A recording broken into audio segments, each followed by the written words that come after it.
والان مع المفاجأة الكاملة. الهيرو بتاع الحلقه النهارده اللي هو المولتوز. ده مالتو نطة. المولتوز ده عباره عن ايه؟ عباره عن كرواسون كبير، في منه نوعين المولتوز. اول حاجه فتحناها دلوقتي المولتوز الفراخ، ده عباره عن قطعه فراخ كبيره جدا صدر، عليها تركي مدخن وعليها موتزاريلا. ما تخافوش هوريها لكم، بس انا مش مخبيها ولا حاجه. هو انت مخبيه يا لئيم مخبيه. امنكم. ده الشكل بتاعه كده.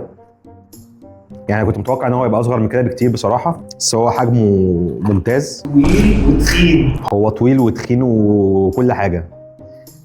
الشكل بتاعه تحفه بصراحه. كرواسون برضو طازه، في جبنه، في قطعتين، قطعه كبيره قوي بالصدر وقطعه كمان هنا. تعال نقطعه ونحطه كده عشان ده هيتقطع لو مسكناه. طيب هنشوف هل بقى الكرواسون ده هيبقى احلى من الكرواسون اللي كان عامله بافلو برجر ولا لا، مع اختلاف ان التاني كان بالبرجر وده بالفراخ. بس انا شايف برضو الكرواسون هنا يعني هو مورق ماسك من بره وطري قوي من جوه. احنا قطعنا قطعه فيها كل حاجه، فراخ وتركي مدخن وموتزاريلا. ندوق. لا انا هنا حاسس بطعم الكرواسون. التجربه اللي فاتت ما كانش فيها طعم الكرواسون، كان ظاهر. كان طعم البرجر في بافلو برجر اللي كان ظاهر.